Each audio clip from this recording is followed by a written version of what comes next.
Performing the World is a growing community of people looking for or experimenting with positive social change efforts that contribute to a more peaceful, democratic, and equitable world. Many hundreds of them participate in what is now an annual gathering, conference, showcase, as well as an ongoing movement. Most of the presenters at PTW events are innovators approaching play, performance, and the arts as creative and positive ways of engaging social problems, activating communities, and experimenting with new social and political possibilities. They are interested in not simply protesting what we're against, but creating what we need and want on the ground. The focus of Performing the World is on performance activism, on new ways of creating power through play and performance. Performing the World was initiated by the East Side Institute as an in-person conference in 2001 and continued as a physical get-together in New York until 2020, when the COVID pandemic forced it online. While the intimacy of being in the same space was lost, going online opened PTW to new people who didn't have money to fly to New York or who lived in countries that the US denied visas to. Zoom does away with airline tickets and national borders. More grassroots organizers and people from a wider range of nations were able to participate. Last year, we introduced watch parties. People who had registered to PTW invited family, friends, students, colleagues to get together in schools, community centers, libraries, and homes to watch a session together and talk about it afterwards. Thus, PTW opened up even more and became a hybrid activity, combining Zoom and personal interaction. For more information and to join the community Performing the World, you can visit www.performingtheworld.org or Eastside Institute, www.eastsideinstitute.org.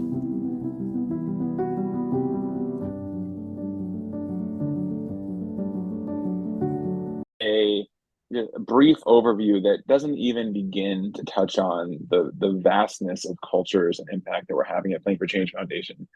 But at least gives you a glimpse. The idea here is that music is the key, the greatest tool we have for social change. And a lot of people might at first think that that's, it sounds nice, or I enjoy music, but they don't understand the power that music actually has to create change. And we see it all around the world with unparalleled results of social change in the communities we work in. I'll give a few examples just so you can get a sense of the broad variety of our work. In Nepal, for example, we opened a program in Eastern Nepal in a village called Tintale. We actually have 6 locations across Nepal. But there they had major issues with child marriage, human trafficking, gender-based violence. We opened actually a full K-12 school there. And prior to that school, most of the women stayed indoors. There was no female leadership in the community. Girls were not allowed to go to school when they were menstruating. And child marriage was an incredibly prevalent issue and still is in the region. But in the 10 years since we've been there, I was out myself last year, and they were teaching classes on menstruation and handing out reusable pads that were made within Nepal. They had female leadership, and even the governor of the entire region was now female. Women were out there telling their husbands what to do, which was an incredible thing to see when you think of where that was 10 years ago, where in many cases they're almost locked away in their homes. All this happens because we put a program in where these kids and these families, and in this case, these mothers, got access to the power of their culture. Now, the mothers there actually bound together and formed something called the Mothers Society. The Mothers Society is 40 or so women in the village that have become rock stars throughout the region. They use music, theater, and dance, and they tour all around Nepal, and they warn of the dangers, child marriage, of human trafficking and how to protect yourself. They are, really famous in the region for this work. And all this comes out of one small music program that turned into a full K through 12 school that turned into a community changer. So that's one example. Another would be in Brazil, where we opened 10 years ago in Curitiba. That school is located in a favela where before the school was a very dangerous area, very undesirable area. Since that time, just putting this one school there, you have a community now that is thriving. You have a desirable place to live. You have kids with a safe place to go who are passionate about music, culture, and obviously this is Brazil. We also have a soccer team. But as an example of the power of what these individual programs can do, there was some terrible flooding in that region in Brazil that led to a lot of death and destruction a few months ago. Our team in Brazil mobilized within 1 week, raised over $4 million in health supplies, cash, and were ranked among the top emergency response organizations in Brazil. Now, as I say, we are a music organization, but in reality, we are a social change organization. This is a great example of that, where at one point during the emergency response, we had 60 aircraft flying back and forth delivering supplies. We then bought ambulances for that community. We're now in the planning stages for long-term sustainable impact and programming within that region for the community that was affected. All this comes out of one program that changed a favela, that changed a community, and now is able to affect millions. So we talked about one program in Asia, one program in South America. Let's talk about one in Africa. So in Morocco, we have a program in Mohammed, which is Mohammed Ghazlain. It's basically the last town before it's nothing but the Sahara Desert. It's right on the edge of the Sahara Desert. And for decades now, desertification has been destroying these communities all along the desert. And sand literally eats these homes alive. And it's mainly through mismanagement of water and global warming. But what our community there did was partnered with world-renowned architect, developed innovative architecture that won the Wholesome Prize, which is one of the absolute top prizes in sustainable architecture, for this new model of an amphitheater, classrooms that is right along the edge of the desert. It's really in the desert. And though that's under construction right now, but it involves rammed earth architecture, tree planting, and sustainable water retention.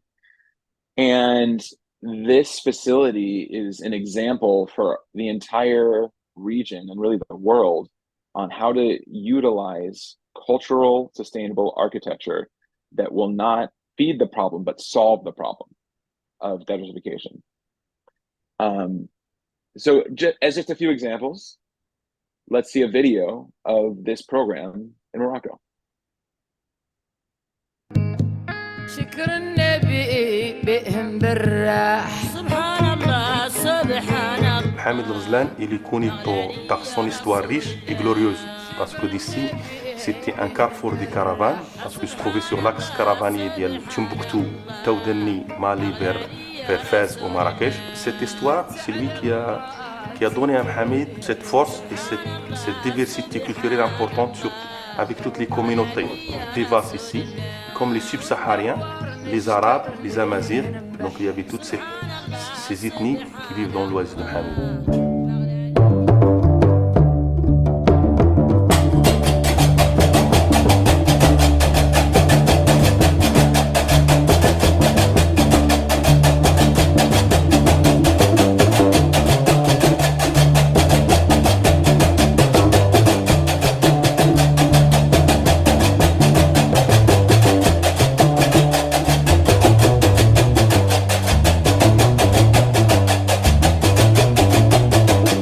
Ça serait la base pour créer ce festival Zaman qui va être, Inch'Allah, une grande lumière, un phare dans ce désert-là. Yeah,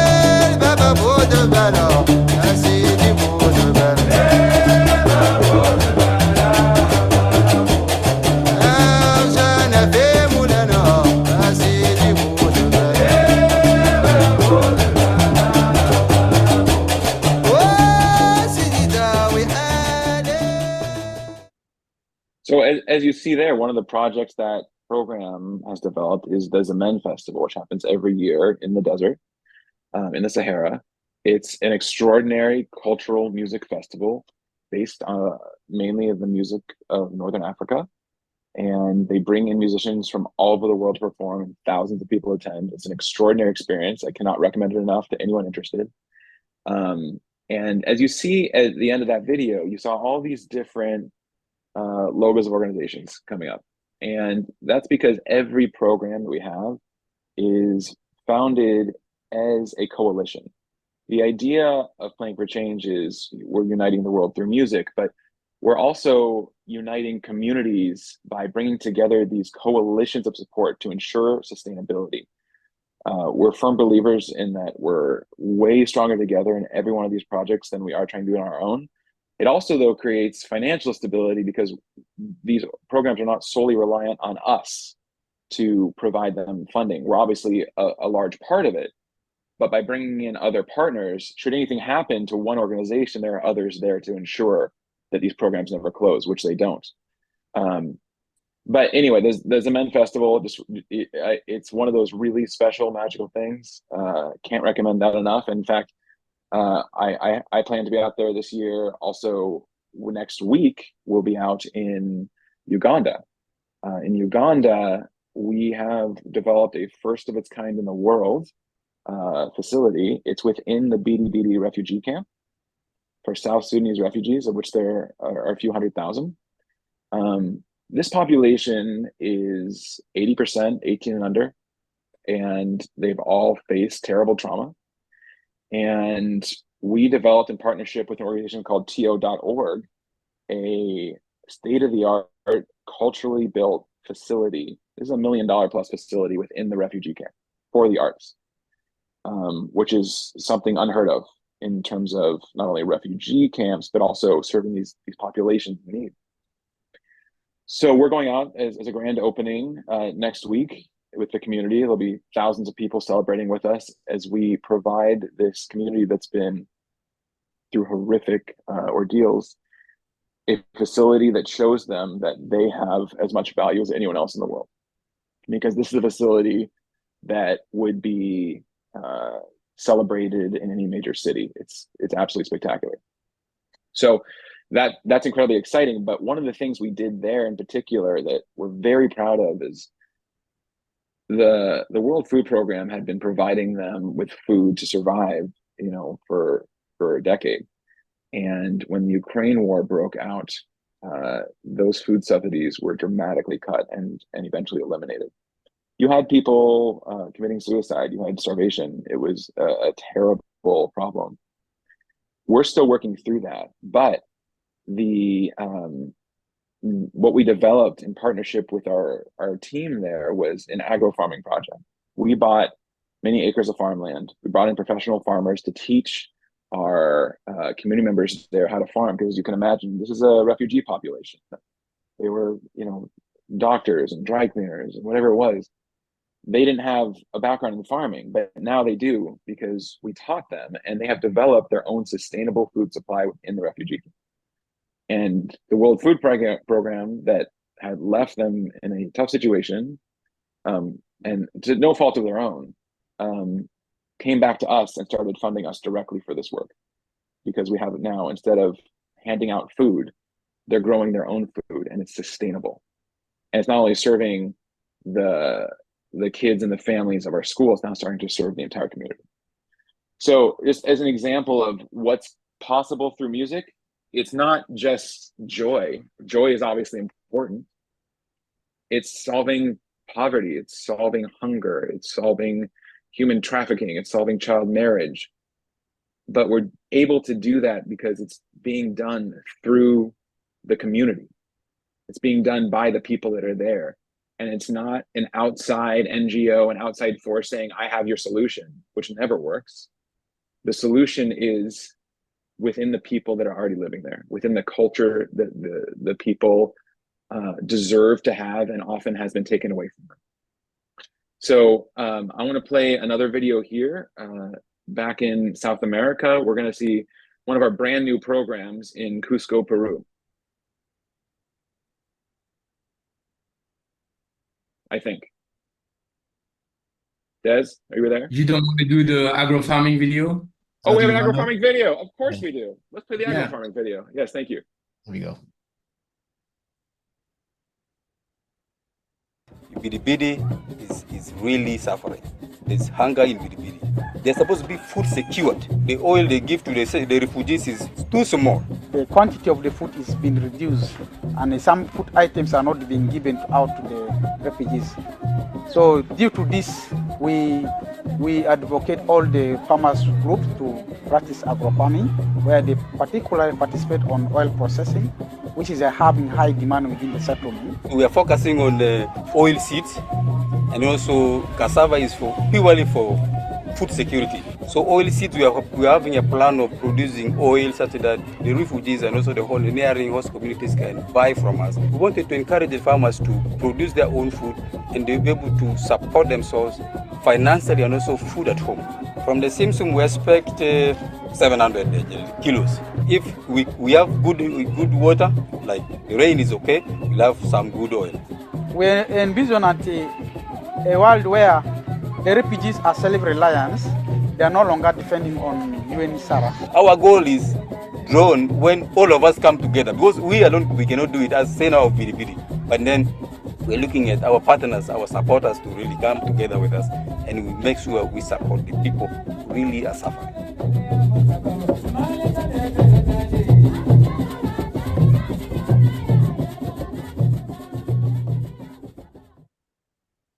So to go into where we're at now, we have we've been growing at an incredible rate over the last 5 years. Somewhere between 600% and 700% we've grown. And even in the last couple months, we've opened new programs in Sierra Leone in partnership with the World Monuments Fund. We've opened programs in Ukraine in bomb shelters, in partners with the Humanitarian Innovation Group, which are quite extraordinary programs themselves. We opened programs in Guatemala in multiple locations. One is particularly impactful for girls ages 10 to 20 that have been trafficked and have to be protected. We've opened an incredible program there where we provided instruments and developed some really phenomenal healing programs for what these girls have been through. Often they have babies with them. And Francois, what's the one I'm forgetting? We've had quite a crazy Peru. time. Yeah, Peru. Oh, and also Pakistan. We just opened in Pakistan, which is very exciting. But yes, Peru, this is a program that we were working on for a while. When you talk about communities that might be economically poor but rich in culture, it's hard to find one as powerful as we have in Cusco, Peru. So let's play this quick video.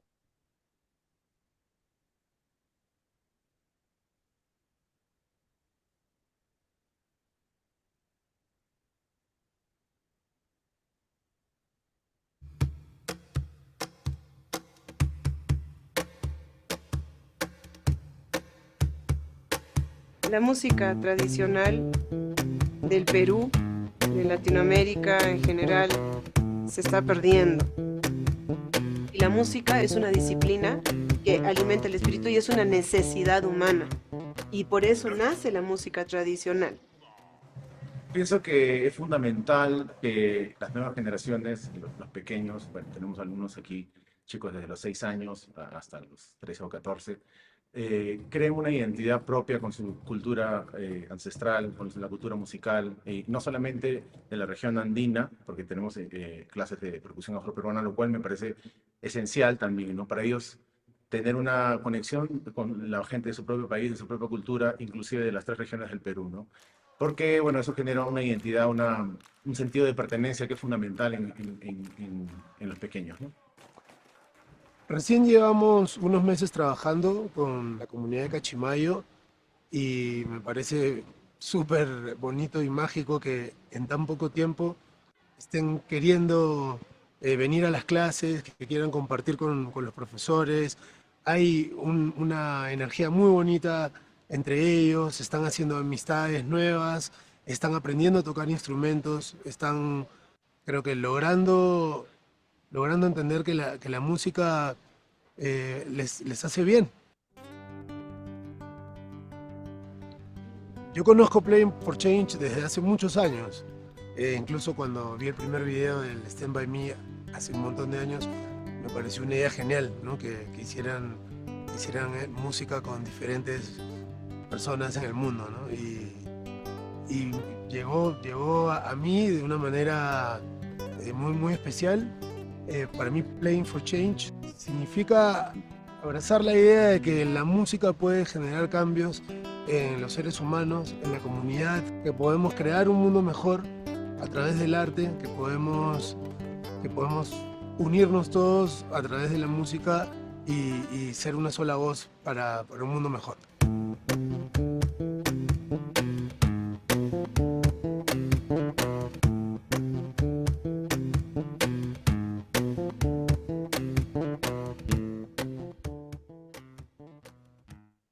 So as he mentioned there, Playing for Change was born out of one video, right? The Stand By Me video, which is one of those very first viral videos on YouTube. Those videos have continued to be produced and made by Playing for Change and now have over 2 billion views, which is an extraordinary tool for us as we take those videos and turn it into active on the ground impact. They remain extraordinary, and over the past 20 years, we've had many major artists featured on those videos.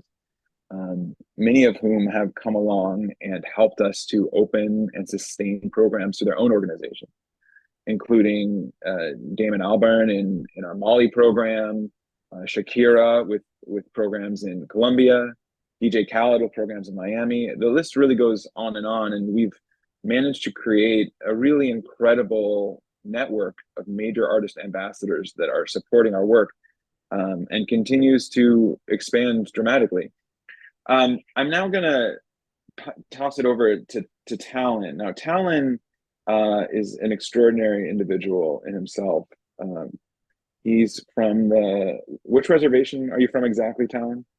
Cheyenne River, Lakota, and Crow Creek, Dakota. Yeah, and we met a couple years ago.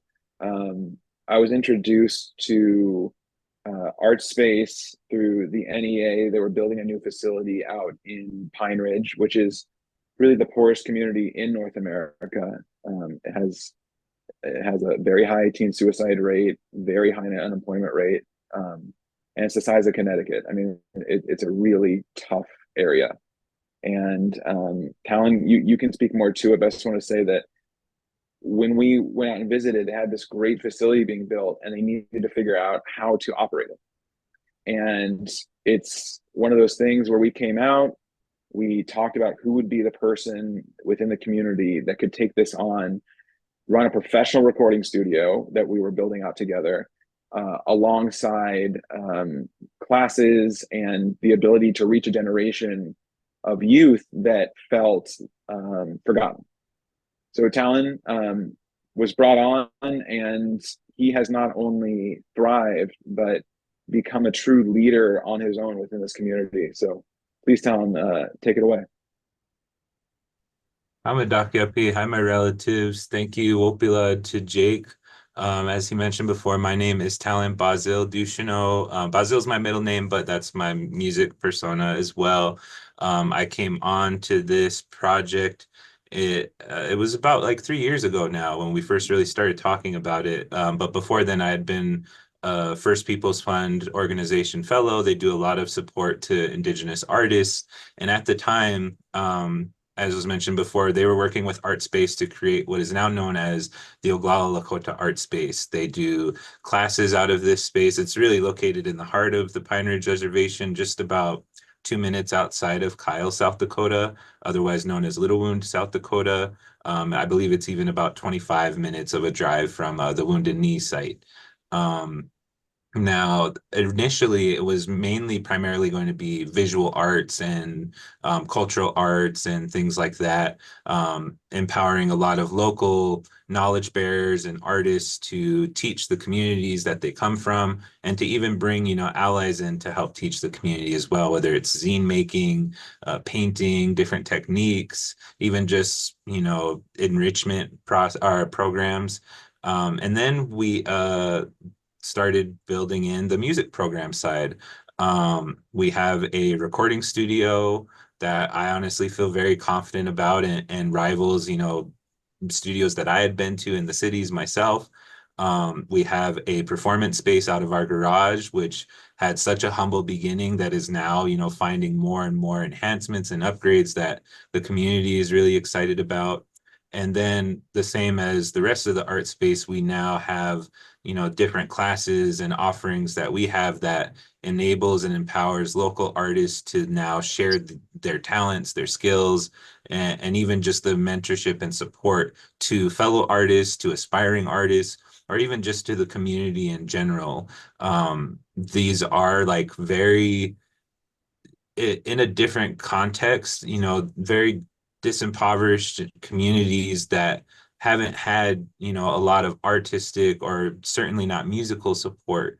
To put it in context, if you wanted to, from a reservation in South Dakota, go to a professional studio, you would have to either pay the gas or pay the flight to go there, pay the $300 to $600 per session to maybe get one or two songs done, and then the extra hundreds of dollars to engineer it. So a lot of the music that you've professionally heard come from Native musicians are the few that have been able to, reach that level of support or even self-sufficiency. But there are so many in these reservations, not just Pine Ridge, that have been here for years and years and years, and contributing even to, the greater genres of the world, but it hasn't been documented. It hasn't been properly captured. Those artists have never been even really properly celebrated by their own community, because often the community isn't able to tell that they've existed because they've only been on maybe SoundCloud or SoundClick or even the old MySpace days or just burn CDs.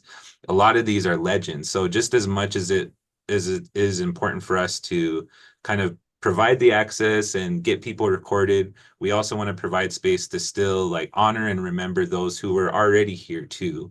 If you watch the documentary Rumble, that'll explain a lot about, indigenous peoples from all over the Americas and vital influences on modern musics, to where, now a lot of that history isn't known. So seeing an indigenous person in jazz, hip hop, rock seems almost out of place. But if you know the history, you would know that we've actually been embedded in these musics and styles for, since the beginning. So before I talk too much, we should probably play the video and then I'll say a little bit more.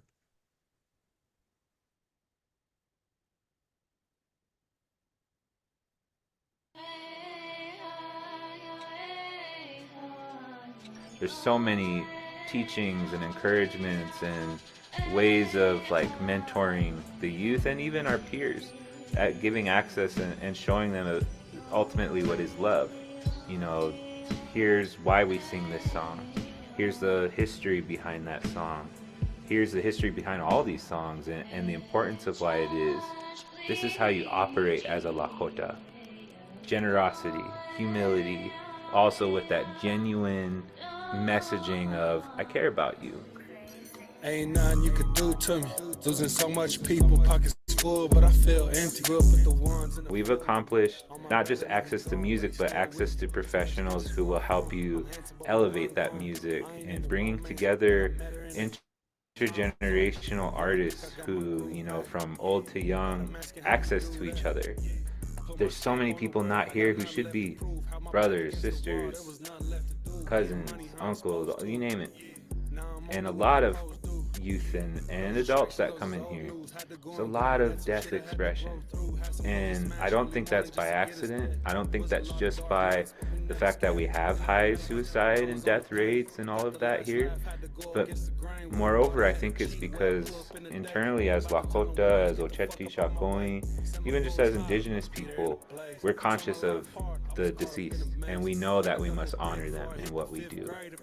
We call ourselves Wichak Bioloan because we believe that these artists who come in and out of here, whether they've released before or not, they're already stars. We're from the Star Nation, and we're just showing the community, hey, here's your stars. Drum Circle it's a revitalization of our Okawi Chashas, our singers, songkeepers.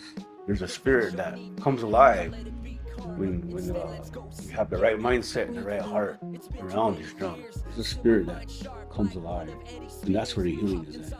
What we do is create opportunities for the youth to maybe find something within themselves they didn't know they had.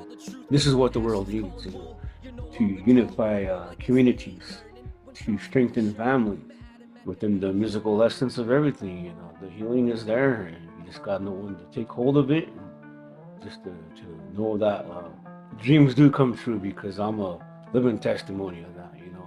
Chase those dreams out there.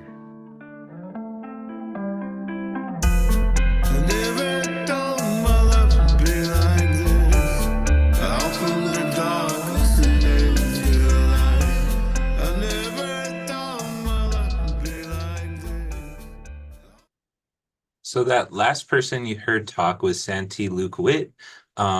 He's been in the community and embedded in the community as what he mentioned as an Okawi Chasha, which means he's a traditional singer, often asked to come to different ceremonies if somebody's had died, if somebody's been born, if somebody's graduating, if somebody's doing a ceremony. A lot of people in that community really depend on him and other Okawi Chasha like him. And the funny thing, though, is that he works in this, it's called Lakota Waldorf School. It's right across the way from our art space, actually. And so he comes over and he says, I'm known for this traditional singing, but nobody really knows that I play guitar and I write these songs like the legend Buddy Redbow. In fact, I even have his guitar strap, the legendary Buddy Redbow. And I want to do stuff with R&B and these different genres. So myself and other engineers that we pay to come to the studio and record people produced an album for him, and he got on the news with that. We did a music video that was on a hill right above his classroom, and just to talk about location and placing and what kind of healing this brings to a community. That Lakota Waldorf School is located on Frank Fool's Crow's land. And Fool's Crow, for those of you who don't know, if you look at old American Indian movement footage in the 70s and the 60s, you'll often find him. He wears this big bucket hat. He never speaks English in public, though he could. It was always in Lakota. He was a very, ceremony man. He saved a lot of our ceremonies and was very, very spiritual, like powerful person who, again, a lot of the community depended on. Santee was a little boy at that land on this hill that we recorded the music video on, and sharing that he was watching all these ceremonies happen. Now he teaches just down the hill, and we've filmed the music video on the hill. So it's all kind of this thing of coming full circle for different people. We provide the studio access, free mixing and mastering. We have a stage, so we do like regular open mics that include artist features. So we'll book artists and try to prop them up and honor them and give them extra time to talk through their songs and really practice them out. And then there's other things we do. So the drum circle that's ran by Santee is there. There's also a Wichaglata circle ran by Tiana Spotted Thunder, where it's just for the women. It's all kind of centered on women teachings and mentorship and guidance, as well as like peer-to-peer support that is now available online for different indigenous folks to attend and share that space with one another.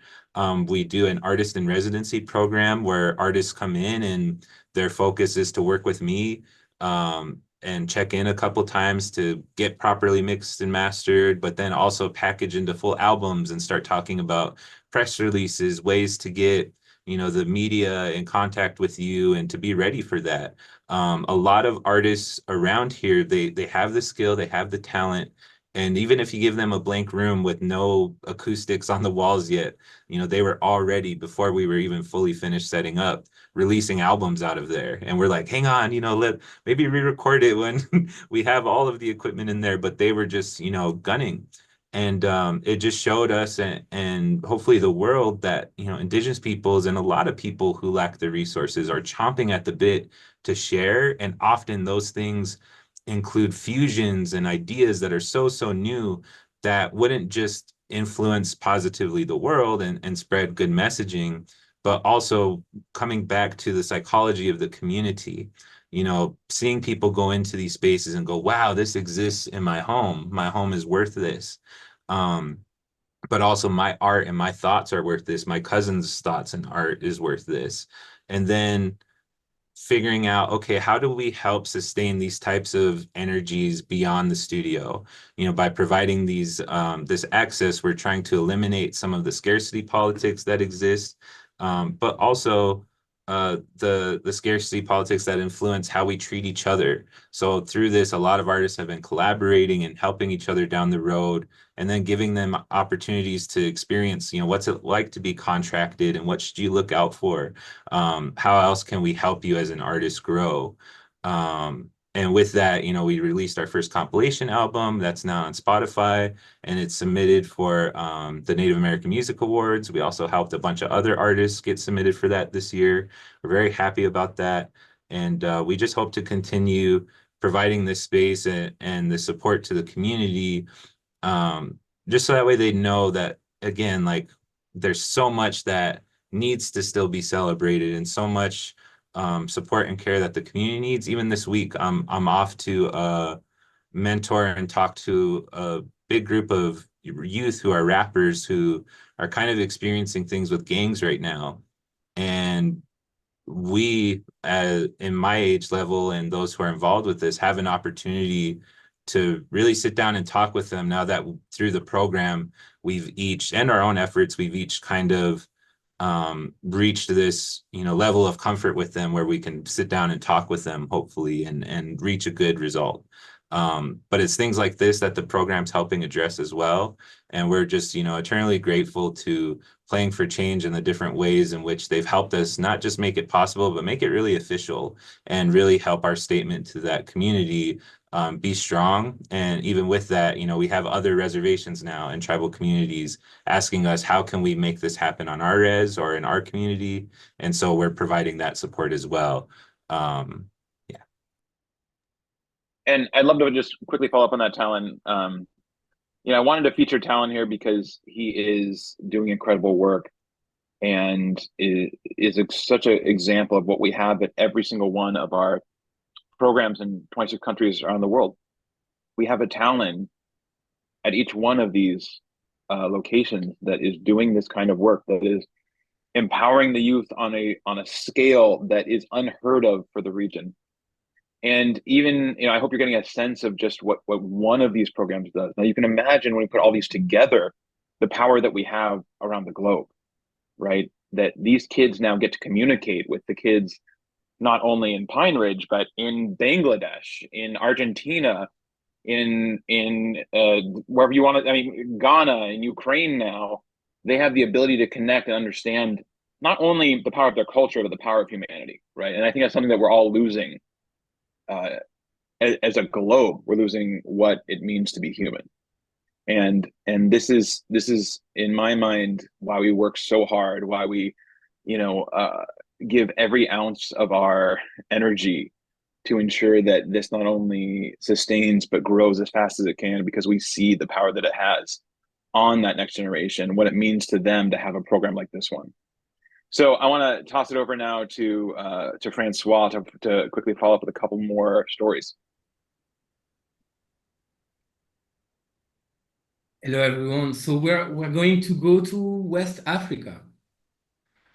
We're going to go to a very special place called Kirina. And next year, we're going to celebrate the 15th anniversary of our music school in Kirina, Mali. So that's going to be very special. I wanted to tell you a little bit about this project as I started working for the Playing for Change Foundation through this project. And since this is the 15th anniversary, I wanted to talk about that. So Kirina is a unique place. It's located in southern Mali, 50 kilometers outside of Bamako. And what's very special about Kirina is that it is a village of what they call the griot.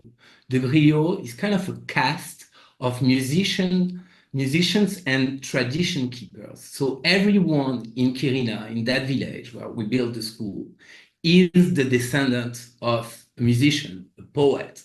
And that has been going on for 700 years.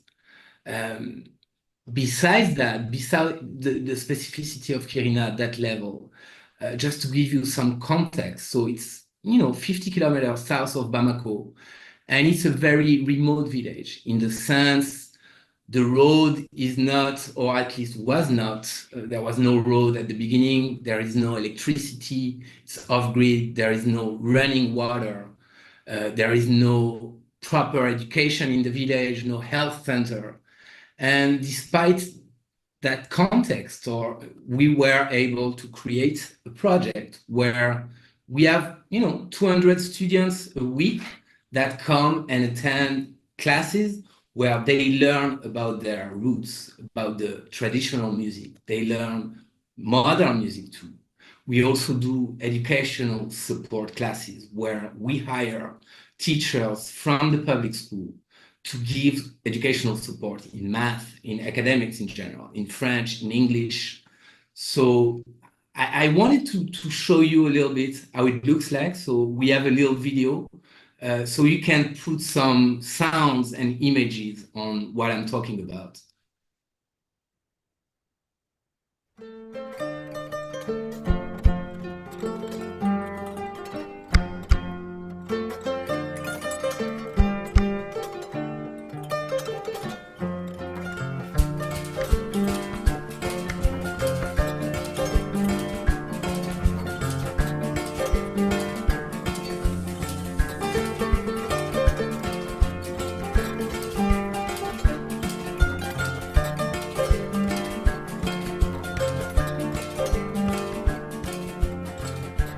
Nous venons d'un pays assez pauvre financièrement, parmi les pays les plus pauvres du monde financièrement, mais en même temps,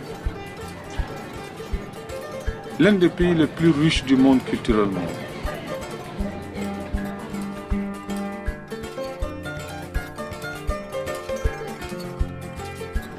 Je suis la 70e génération depuis le 13e siècle jusqu'à nos jours, de père en fils. On joue de la musique dans ma famille depuis le 13e siècle.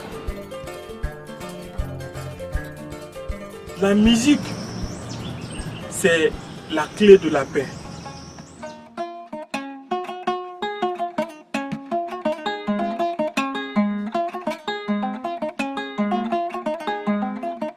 Apparemment, je rêvais d'être un pilote.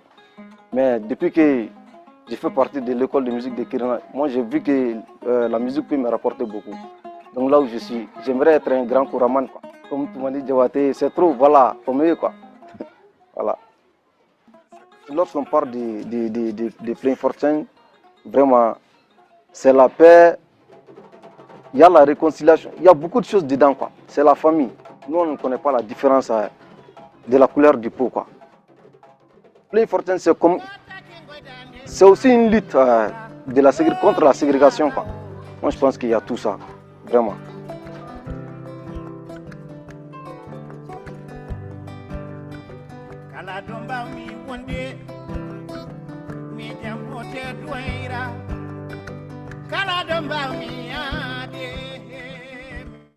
And Francois, if I can add just one quick thing on that.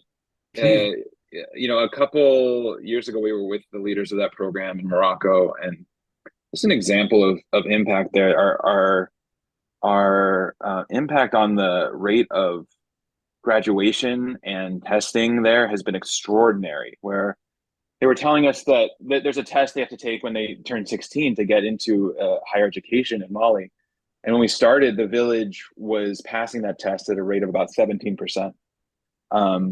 And he told us that now that rate is over 80%. And that's the only difference in the community is the program. So anyway, take it away, Francois. Okay, so in my opinion, what the student was saying at the end of that quick video kind of demonstrates that he understands the true meaning of what Playing for Change is, where it's not just about music, it's about what music helps us to accomplish.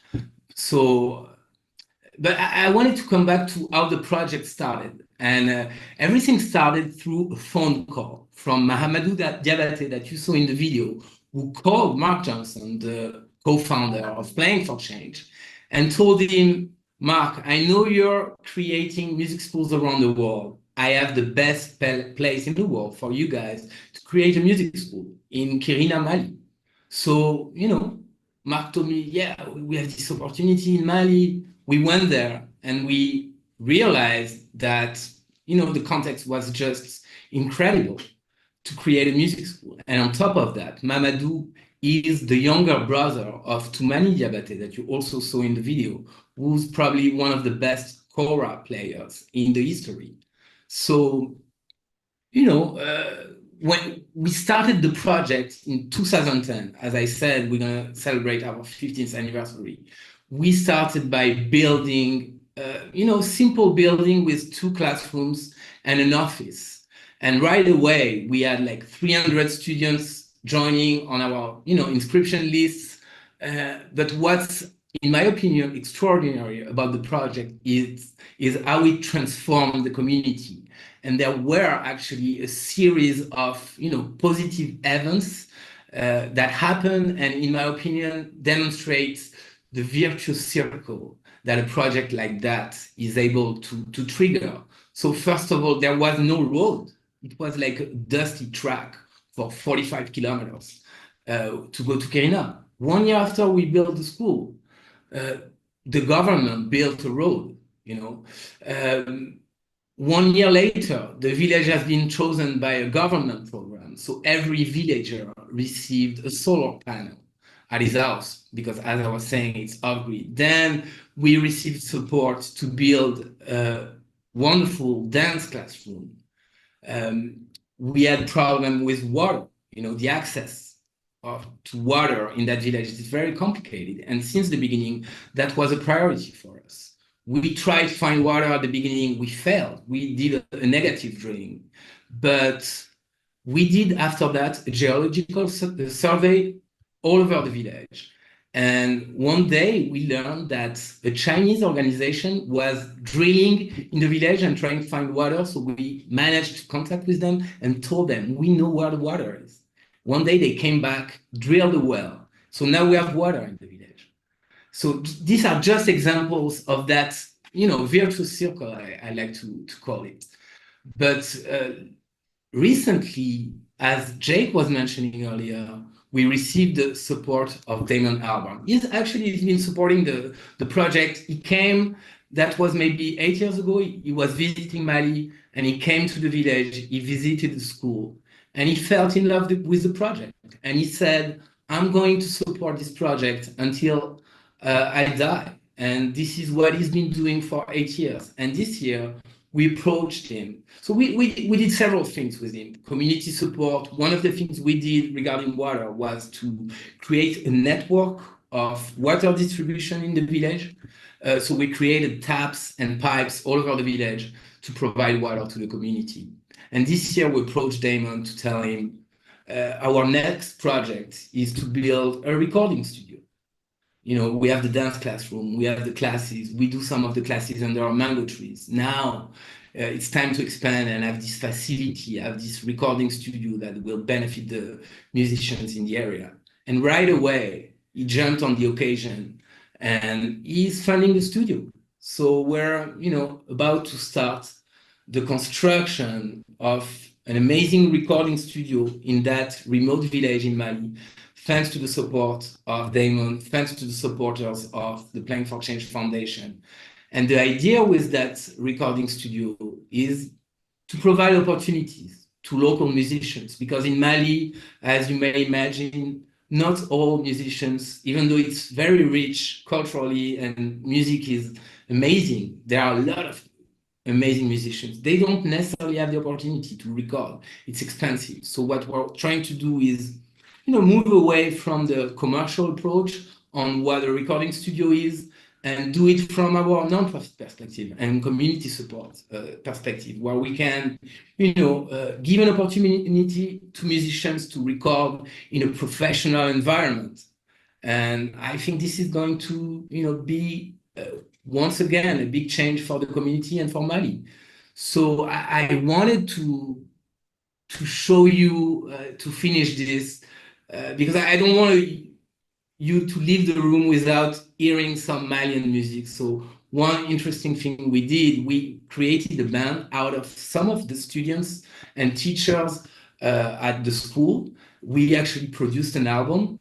We're willing to produce a new album with the new studio, but I wanted you to hear for a minute how they sound like. It's 3 music students and one of our teachers.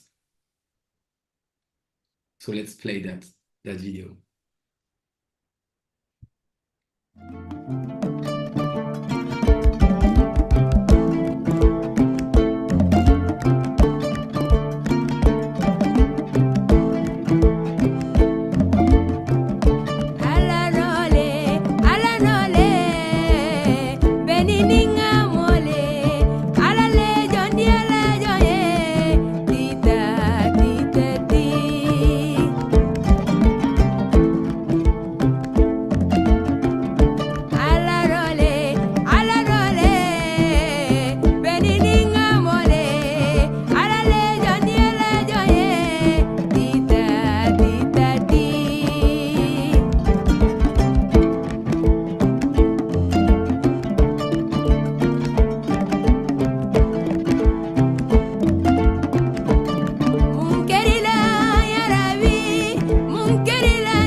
Thank you. So yeah, this is in my opinion, a good example of what we're doing around the world. Every project is different, but to me, what's very important is actually what Toumani is saying in that video, which is Mali is one of the poorest countries in the world at the economical level, but at the cultural level, it's one of the richest in the world, and this is what we're trying to do, focusing on the cultural wealth. And I think Mali is a great example of that. And I think École de Musique de Kirina is a great example of how music can, change an entire community and provide opportunities.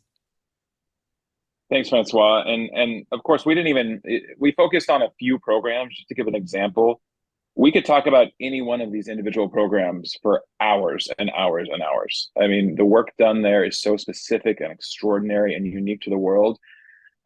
It would take far too long to go through all of it. But just to mention, we didn't talk about in Asia, Thailand or Bangladesh, or our work in Jordan with Syrian refugees is extraordinary. Yeah, our program in Rwanda is serving so many kids.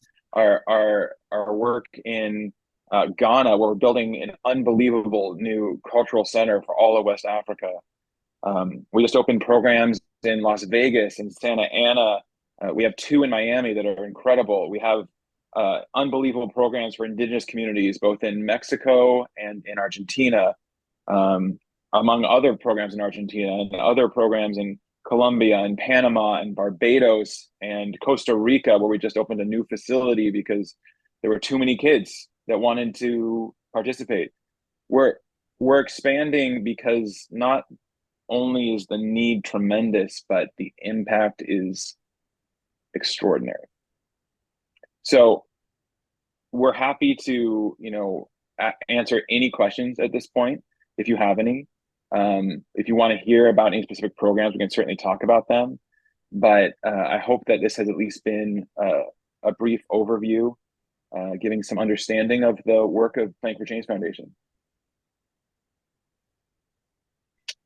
Okay, we're in Costa Rica and Mexico.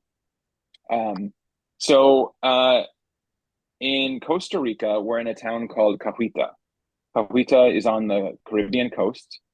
In fact, we were originally introduced to Cahuita by the UNFPA, the United Nations Population Fund. We do a lot of partnership work with United Nations.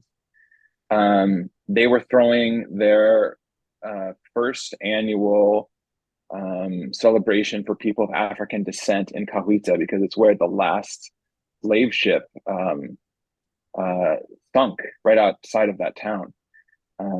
And it's a very powerful community with a lot of people of African descent there. We partnered with the UN to open a school there in Cahuita that teaches, among other things, calypso music. It's based in calypso because that is the music of the region. And we have some traditional calypso artists in their 90s still coming and participating in this program. But it's a place where kids are participating in dance and traditional music at a rate where the engagement level is pretty unheard of. These kids are becoming master musicians at an incredible rate. So that's Cahuita. I was just there last month opening our new facility. The first facility was opened 2 years ago, and within that time period, we had to open another one because of the demand. The program in Mexico, actually, we had a program in Mexico for many years that was quite large, thousands of students. During the pandemic, that program transitioned within the government. The majority of our work in Mexico now is actually about 4 hours outside of Tijuana. Francois, you can probably speak this a little better than I can. Yeah, now we're, as you said, the program we had, the partner program we had in Tijuana, has been kind of absorbed by the Ministry of Culture. And now we're working with Gloria, who was the director of the Centro Musical de Artes, to create a program focused on the Kumeyaay community, which are the Native American in Baja California, in the area of Tijuana. And we're operating in different schools and communities. And the program is still in development right now. We're doing circle songs, which is a methodology based on what's his name again? This very famous singer. I just forgot his name. But we're, basically doing a lot of singing traditional music for the Kumeyaay community in Tijuana. We've been doing that's it, yes. We're doing a lot of indigenous community work, especially in the last few years. And honestly, Talon and Pine Ridge was a real impetus of that. I saw another question for our event in Uganda. It is technically open to the public, but you would have to register with the refugee camp and get approved to join us. But if there is interest in that, please let us know. We leave for that next Wednesday or Thursday. And I saw another message about how to get involved. You can certainly find information on the website, which is playingforchange.org. You also can, of course, reach out to any of us, and our contact information will be available. But what we look for, as we discussed, obviously, there's nothing more important to any NGO than funding. But we do pride ourselves on our utilization of those funds going to program at an extraordinary rate, which we have gotten quite good at. And we look for people who are interested in individual locations and want to partner on those locations, because each location is individually designed and individually operated. There's real opportunity to say, I really care about Bangladesh and I want to focus on this community. I want to help them. I'm going to raise funds for them. I'm going to bring partners in for them. Or you can do the same thing in Ghana. And whatever you want to do, we actually can find roles where you can feel a major impact in your work here, affecting as many people as you want to affect. So please reach out if you're interested in joining us on this mission. Rita from the Street Project Foundation and the Global Play Brigade, who she leads both of those in Nigeria, has her hand up. So maybe we should. Hi, great work you're definitely doing. I just want to appreciate you all Especially, I love the line when you talked about how changing the narrative about looking at these poor communities as being culturally rich. It's quite uplifting. It's quite up and also very optimistic and hopeful. So thank you for sharing. I have a couple of questions because my organization in Nigeria does similar work. And my first question is, how do you deal with or respond to naysayers who do not ascribe to the fact that music was a catalyst for the change that, you know, has been experienced in these communities, and rather would say it's the infrastructure? That's my first question. My second question is, okay, all right. Let's answer that one first. Yeah, and then we'll go to the second one, please. So obviously that is a common question. You see arts funding cut across the world when schools and budgets need to get cut. It's obviously very unfortunate. But what we have at Playing for Change now is a fairly unparalleled track record that we can push back against with. When we have people saying, well, you know, this is more important, this is more important, and be like, well, we have the proof that actually this is more important, that giving them this access leads to everything else that you're going for. If you want them to have higher graduation rates, if you want lower teen suicide rates, if you want them to stay in school and not participate in child marriage, if you want them to learn about gender-based violence and how to protect themselves, whatever it is, the key to all of those things, especially in the communities we work in, where you have, like you said, this rich culture, is through music. Now, to prove that, lean on us, you know, and that's part of why we have so many partners that do this. Is once people are part of the Playing for Change network, they're part of that proof around the world. And I think one of the things that we've gotten really good at is, you know, I have to travel. I have to go to all of these programs regularly, because as I'm sure you know, in Nigeria, like having an outside voice come in and talk to these people and explain it to them, and I wish it weren't the case, but it is, it moves the narrative forward, right? So by having the backing of an organization like Playing for Change, you're able to go to these people and say, well, look, we're being supported by, you know, this global organization with the largest musical footprint around the world, and the proof is right there. And here's the CEO and here's the education director telling you, like, this will turn around a community because we've done it before. Jake, could I jump in on this one too? Yeah, please. So I'm very passionate about this question because as a musician myself, who my background personally, I went to the University of Pennsylvania. I studied psychology, nothing to do with music.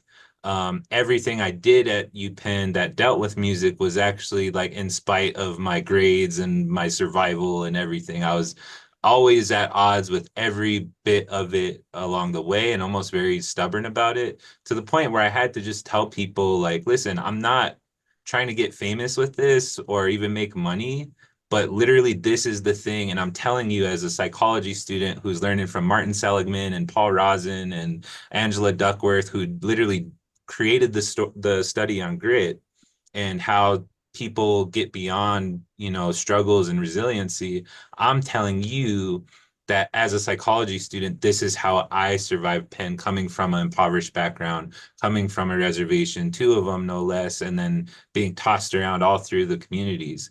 So at the Oglala Lakota Art Space, actually, we've become like a lot of we have a lot of visitors who are from Europe and particularly from Germany. There's like a great like affinity from our German relatives. They really like to come and look. Actually, we found times where they've like been teaching classes on us and then coming to Oglala Lakota Art Space to see more artists and kind of get like a easier access point. And one actually visited us with a group, and they're smiling, they're looking at the studio, and they were even musicians themselves and talking about the importance of their traditional music. And one of them, continuing to smile at me and almost degrading, kind of says, you know, this will never last. You will eventually run out of money, and still smiling about it, very like polite about this comment. And I said, well, you know, we were, before Playing for Change was here and we were doing this, we were recording out of cars, and I was doing it for free then and sleeping on a couch and on the floor and just doing this work. If it leaves, we'll still be here. But in this moment right now, we have a real opportunity to show this community, and we're already showing the other communities what can be brought upon with this. I guarantee you there's not many opportunities where a lot of the teachers, admin, psychologists, mentors are getting direct access and support directly to the gangs that are happening in the area, to the ones who are falling through the cracks systematically. But we're picking them up through our program and not turning anybody away. One thing I can say I really appreciate about Playing for Change and First Peoples Fund is I don't get any email about any song that comes out of our studio. And that's important because often what's happening, right, is programs and systems are losing people that they could be supporting by policing their voice, by telling them, hey, maybe you should think about doing it this way. Even when I talk to these, gang members Friday, it's not about their music or their content. It's about what they're promoting outside of it and how they're thinking about their community. So often my response to that is very similar to Jake's of, well, just let us like do our thing. And then in about 3, 4, 5 years, come check back with us. And in fact, check with the other programs too, because, not only are we providing support to these aspiring artists, but through this, we're putting money in the pockets of artists who otherwise would have had to have, have a stranglehold by whatever company they're working for, who doesn't care about them, who doesn't, making it harder for them to even do their work, or maybe they look down upon getting a show. We have an artist who had to reschedule a class last night, and it's no big deal, because we know that they were doing another community engagement that involved them empowering another community somewhere. So we have a very different mindset with this, and if anything, it's almost like our quiet little like rebellion against music industry and this kind of like this this urge to be disingenuous in order to be successful in the music industry. It's great, like there's a lot of great music out there because of that, but also we're missing out on the real music that has a connection to something spiritual, that has a connection to history, to things that a lot of these communities are looking to be represented more. Often in Native community, the ones that you see represented are the ones who got lucky enough, to like push through all of the barriers and the BS and, say the right things that people are still comfortable with. There's so many that live their truth that their truth alone is uncomfortable to the masses, so they aren't celebrated. So people don't know that about, this part of the world, or, that Native people, don't live like this anymore, or, so on and so forth. And Talon, the last thing I'd add on this point for the question number 2, don't go it alone. That I think this is where people get in trouble. And this is where if you have naysayers coming at you, it's really hard if you're going alone. That's why we build coalitions in every one of our programs. So this isn't just Playing for Change, coming into a community and saying, hey, here's a music school, change your community. It's communities coming to us and saying, be a part of our community. Let's do this together. Let's create a home for this next generation where they can thrive and lift themselves up through this culture. But we're not ever there saying we're doing this. It's that all of us are doing this. And I think that's a really important point, especially when you have people saying that it's not a good idea. Well, if you have 5 organizations coming together trying to do it, it's a lot harder to tell them they're wrong. And so what was your other question? Thank you so much, Jake. Thank you so much, Talon. Yes, my second question actually had to do with the coalitions and the process of building those coalitions, knowing fully well that, building partnerships can be tough and can be hard, especially in communities that are poor. So how do you handle building the coalitions with questions like, what's in it for me? And how do you get the communities to take ownership when you leave for sustainability? Those are my questions. So number 1, yeah, that's a great question. Number 1, we never leave, right? So that doesn't happen. Once we're there forever. But in terms of convincing or getting partners on board, it really starts with identifying local leaders that we can trust, that have not only the passion and the knowledge, but those soft skills to get people behind what they're doing. And this is something I preach all the time. You know, I don't care if you went to Harvard or Yale. What I care about is, can you, when we have a conversation, are you someone that I want to work with, that I want to follow? These are the things that matter. And this is what we find around the world, right? The people who work at our programs are people that we trust. And that is the most important thing. Now, when it comes to what's in it for me, that should be a question. We're not asking for people to volunteer. You know, we're asking to figure out how to get these programs to be their own economic drivers, their own economic engines in these communities, which they all are. But the way that happens is we bring together partners from, some are often from the community, some are government, some are corporations, some are individual donors. We figure out where the funding can come from for this community, where the passion is for this community, where the corporations are that are working in this country, and figure out how to put the pieces together to create something that is sustainable between multiple parties. So if you're talking about working in poor communities, I would, number one, say, think big. Don't limit yourself to the people in your community. I would say that if you're already a small organization in your community, you don't need to partner with another small organization. What you need to do is identify government support, you know, reach out to people like ministers of culture, try to establish those relationships, try to identify the corporations working in your country that might be profiting off of the country, and then reach out to global organizations like ours and develop relationships where people are out there in the world looking out for you and trying to help you, right? What I tell people all the time is, there's no one cause that's more worthy than another cause, right? What we do is life-changing. It's extraordinary. But I'm not telling anyone, you know, don't give to cancer research. Like, that's not what it's about. People invest in people. So if we're putting ourselves out there as people that you can trust, that are going to use your dollars wisely, we're not a charity, right? We're here as an organization that you can invest in to create impact. So we're not out there saying, you know, give us money, please, we're poor. This is about, hey, if you want to create impact in this region or in this way or with these people, we have your solution. Invest in us. So those are just a few ways to think about it. And I'm happy to discuss further if you want to have a one-on-one. You bet. Thank you so much. Do we have any other questions?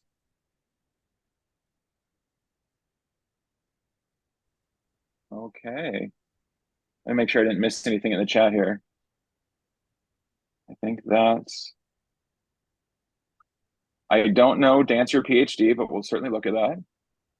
I should say that we do have extraordinary dance programs at the vast majority of our programs.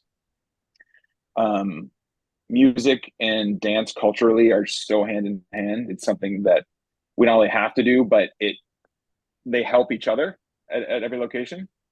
You will find some kids who are more passionate about dance, some who are more passionate about music, some who just, it takes over their lives, and that's all they want to do in some ways. But I think the important message through all of it is, we're not out there trying to create great musicians. That's not the goal. It happens inevitably. Some people do come out, they become professional musicians. It's wonderful, they find careers. But 99% of these kids, it's not about creating great musicians, it's about creating great people. And that's what happens repeatedly around the globe, is we're out there giving access to culture, and through that they become great people. So we have a question here. We have 3 questions. 3 questions, please. Lois, you can start. Yes, thank you so much. It's like people might be silent with their appreciation because there aren't any words, but thank you. My question has to do with, and I know this is going to be different in every single community and country, that nation that you're in, but can you speak a little bit about the transformation in family dynamics? Yeah, it is tricky because it does certainly vary per culture. You're going to find a very different dynamic in Jordan than you're going to find in Nepal. But what you will find is the parental support shockingly increases when kids are activated in their culture. And there is a sense of pride as parents that certainly happens. But what's really amazing is a sense of community that happens where it goes from people fending for themselves to everyone fending for each other. And you go from these areas that it's hard to get through the day, but now once you have this program and a safe harbor and a place not only for kids, it's now a place for families, and these communities are rising up together. So it starts with the kids, but it's really it branches so much higher, where it's your kid to your parent to your family to your community to your country, right? Everything rises up because we suddenly have an identity, and it's identity is something that we don't put enough stock in. How important it is to know who we are, where we come from, and the power that we get from that, the pride that we get from that, the understanding that we're capable of something because my people, whoever they might be, have done it before me, and I'm following in their footsteps. So, as much as I can answer that question quickly. Thank you. Thank you. Lisa, you're next. Hi. I love that you mentioned soft skills, and I was just wondering if you could talk more about like particular soft skills and also your own or other people's journeys on acquiring those in cultures where we're so lost from them and it's not encouraged. Yeah, it's interesting. We're very lucky in that we travel around the world and get to see so many beautiful cultures and understand this just on a human level. There are just people out there who have this innate ability for people to listen to them, to follow them, to cross cultures. There's people out there that have a voice that needs to be heard, that people want to listen to. And those are the people that we work with around the world. Talon's one of them. And you kind of know right away when you meet Talon, it's like, okay, so you're going to be our leader here. I think we hired him the day we met him. And that's what we have around the globe.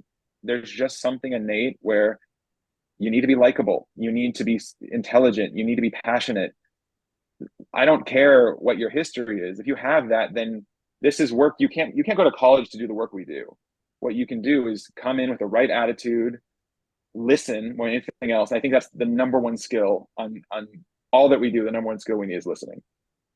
Because as I said, we're not out there telling anyone what to do. We're there to listen and help them do it.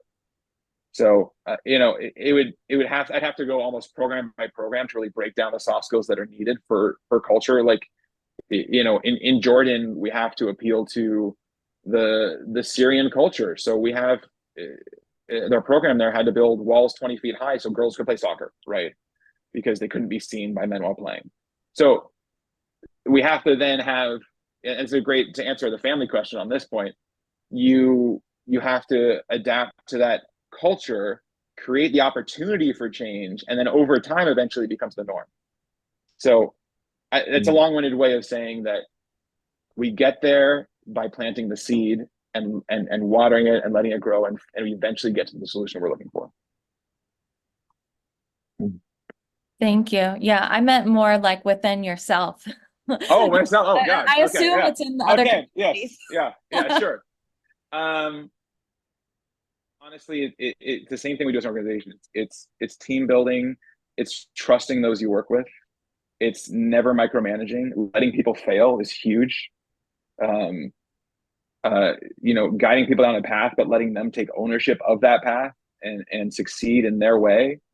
But I think most importantly is coming in with empathy, a sense of understanding, a willingness to learn, the need to not be right all the time. I mean, these are all just basic, I would say, leadership skills that you need, but also just when you're dealing with a lot of different cultures, there's nothing more important than listening and empathy.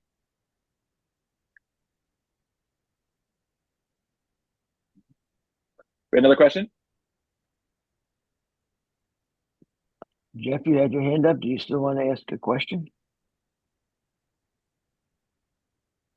On the screen. I can ask the one I put in the chat, but did I interrupt somebody? No, please go ahead. So I'm going to be presenting the work of Playing for Change at a presentation at a university that I work in for Social Justice Week. And I'm wondering if you have any suggestions. It could be just to get in touch with directly, but how can young people be involved or support the work in some way if it's not a particular location that they're in, you know, where you're building something, but yet this is an international network that they might want to support. I think that's true of a lot of people, but yeah. Yeah. You know, it is tricky. I'm not going to pretend there's an easy way to get involved because we are so hyper locally focused by design, that the majority of people who get involved who aren't specifically targeting a community and trying to help an individual community, which a lot of people do from afar, right? A lot of people will say, I care about Thailand. I'm going to raise money for Thailand. I'm gonna post about Thailand and all the work they're doing there, whatever it is. But if you just want to get involved generally, we do a lot. You can always host individual events and concerts and things to get word out. We do something called Playing for Change Day every year at all of our programs around the world, which is around this time of year. And some of them are massive. Our Playing for Change Day in Brazil is like 15,000 people coming out to that. But the easiest thing to do, honestly, is just reach out to us and have a one-on-one discussion like we do anything else. I really believe in talking to anyone who's interested, who has passion for it, figuring out a way for them to get involved that makes sense for them. So I'd rather not take a cookie cutter approach to anything and just try to develop it together. Yeah, wonderful. Thank you. Yeah. I think we have time for one more question if anyone has one. Haruna has his hand up. Great. Yeah, thank you.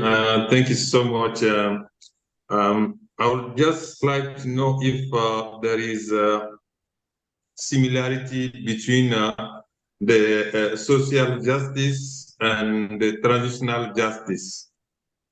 I'm working on transitional justice to support the process of rehabilitation and reintegration of ex-combatants from Boko Haram or other extremist groups. So I don't know if there is a similarity or if there is a possibility to use that the social justice to support the transitional justice. Yeah, social justice for us is just a catch-all phrase because we do target so many different areas of need. But I mean, absolutely, this is work that we do already in plenty of areas of the world where, things like reintegration, I mean, and art therapy and dealing with trauma. This is something that music is uniquely suited for. And culture is uniquely suited for, especially talk about people who have been through as child soldiers or anything like that, where they really lost identity and have to deal with things that they saw that are highly traumatic. So yes, I mean, and that's the kind of thing, I'd love to have a conversation about it. If you're interested, we can talk further, but I think that social justice is really just justice in any capacity. And we're here to try to solve as many injustices as we can. Thank you. So thank you, and I think that's our time. But really appreciate you all being here and listening to us today. And if you have any interest in getting involved, please just reach out. We're definitely most interested in having one-on-one conversations and trying to find ways that we can do some good for the world together. Wonderful. Thank you, Jake, and everyone. Let's give them a round of applause. It's amazing work. Thank you so for much. sharing. Thank you. Let's give Playing for Change a big Zoom round of applause, everyone. Thank you so much to Jake, Francois, and Talon. Thanks, everyone. Thank you. So later on, whether you're in the morning time, the afternoon, the evening for you. 2 p.m. EST is our next session. That's Towards a Future Where Together We Want to Make Our Own, with Ben Fink, Gwen Johnson, Denise Griffin Johnson, and Tiffany Servdiavia. So return later on. We're going to see everyone later on. And once again, thank you to Playing for Change. Thank you, everybody. Thank you. Bye-bye. Bye-bye. Thank you. Thank you. Wow, beautiful. Thank you all. Bye, Thank you everyone. all. Thank you.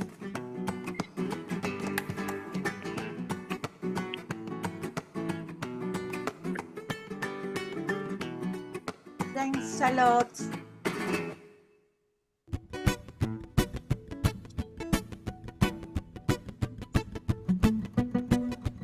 Everyone later. Everyone enjoy the rest of the morning, the afternoon, the evening. See everyone later at 2 p.m. EST.